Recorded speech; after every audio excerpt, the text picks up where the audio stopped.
उत्पत्ति 42:1। जब याकूब ने सुना कि मिस्र में अन्न है, तब उसने अपने पुत्रों से कहा, तुम एक दूसरे का मुंह क्यों देख रहे हो?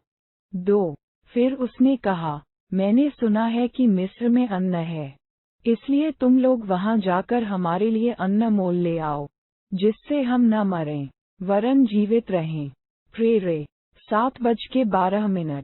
3। अतः यूसुफ के 10 भाई अन्न मोल लेने के लिए मिस्र को गए। 4। पर यूसुफ के भाई बिन्यामीन को याकूब ने ये सोचकर भाइयों के साथ न भेजा कि कहीं ऐसा न हो कि उस पर कोई विपत्ति आ पड़े। 5।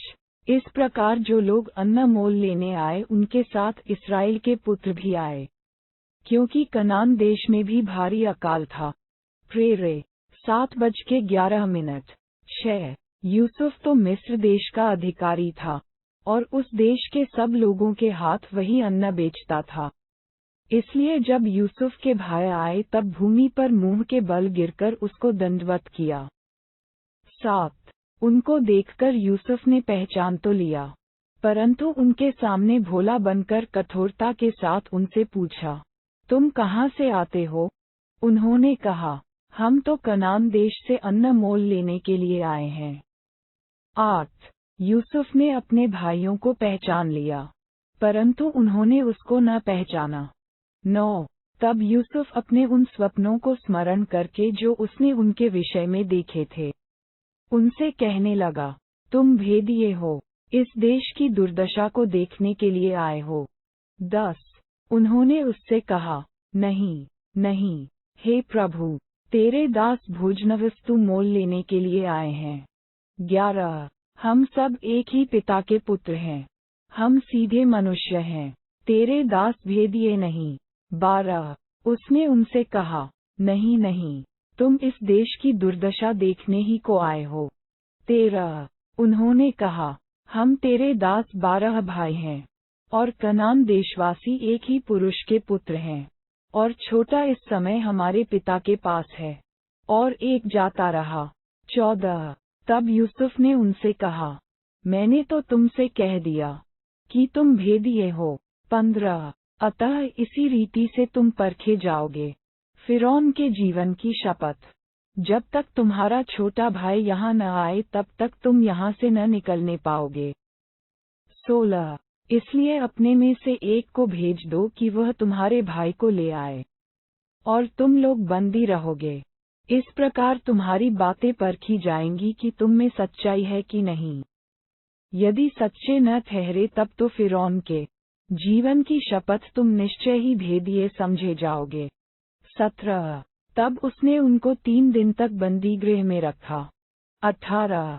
तीसरे दिन यूसुफ ने उनसे कहा, एक काम करो तब जीवित रहोगे, क्योंकि मैं परमेश्वर का भय मानता हूँ। तारांकन 19।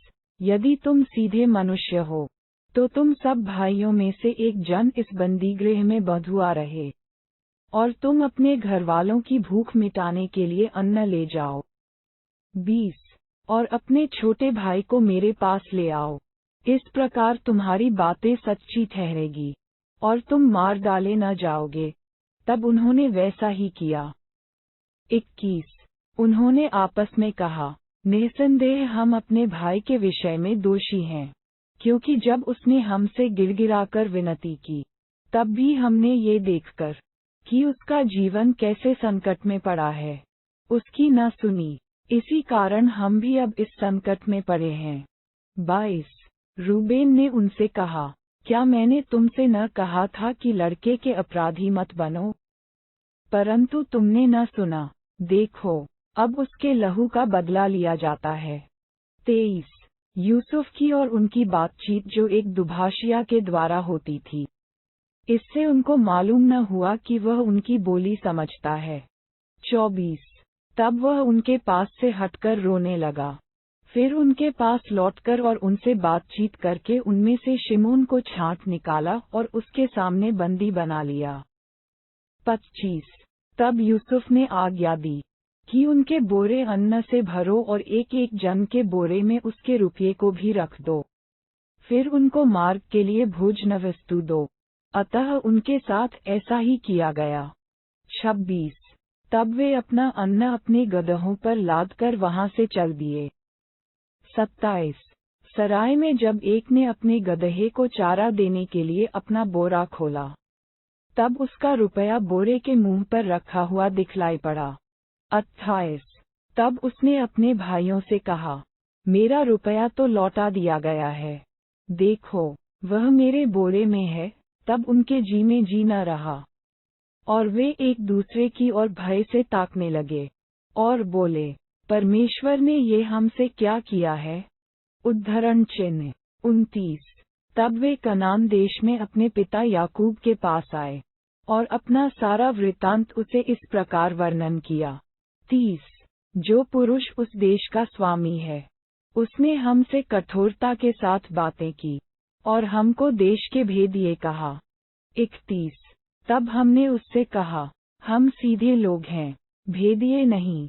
32 हम 12 भाई एक ही पिता के पुत्र हैं, एक तो जाता रहा, परंतु छोटा इस समय कनान देश में हमारे पिता के पास है। 33 तब उस पुरुष ने, जो उस देश का स्वामी है, हमसे कहा, इससे मालूम हो जाएगा कि तुम सीधे मनुष्य हो। तुम अपने में से एक को मेरे पास छोड़कर अपने घरवालों की भूख मिटाने के लिए कुछ ले जाओ। 34 और अपने छोटे भाई को मेरे पास ले आओ, तब मुझे विश्वास हो जाएगा कि तुम भेदिए नहीं, सीधे लोग हो। फिर मैं तुम्हारे भाई को तुम्हें सौंप दूंगा और तुम इस देश में लेन देन कर सकोगे। 35 ये कहकर वे अपने अपने बोरे से अन्न निकालने लगे। तब क्या देखा कि एक एक जन के रुपये की थैली उसी के बोरे में रखी है। तब रुपये की थैलियों को देखकर वे और उनका पिता बहुत डर गए। 36 तब उनके पिता याकूब ने उनसे कहा, मुझको तुमने निर्वंश कर दिया, देखो यूसुफ नहीं रहा और शिमोन भी नहीं आया, और अब तुम बिन्यामीन को भी ले जाना चाहते हो। ये सब विपत्तियां मेरे ऊपर आ पड़ी हैं। 37 रूबेन ने अपने पिता से कहा, यदि मैं उसको तेरे पास न लाऊं, तो मेरे दोनों पुत्रों को मार डालना। तू उसको मेरे हाथ में सौंप दे, मैं उसे तेरे पास फिर पहुंचा दूंगा। 38 उसने कहा, मेरा पुत्र तुम्हारे संग न जाएगा, क्योंकि उसका भाई मर गया है और वह अब अकेला रह गया है। इसलिए जिस मार्ग से तुम जाओगे, उसमें यदि उस पर कोई विपत्ति आ पड़े, तब तो तुम्हारे कारण मैं इस बुढ़ापे की अवस्था में शोक के साथ अधोलोक में उतर जाऊंगा।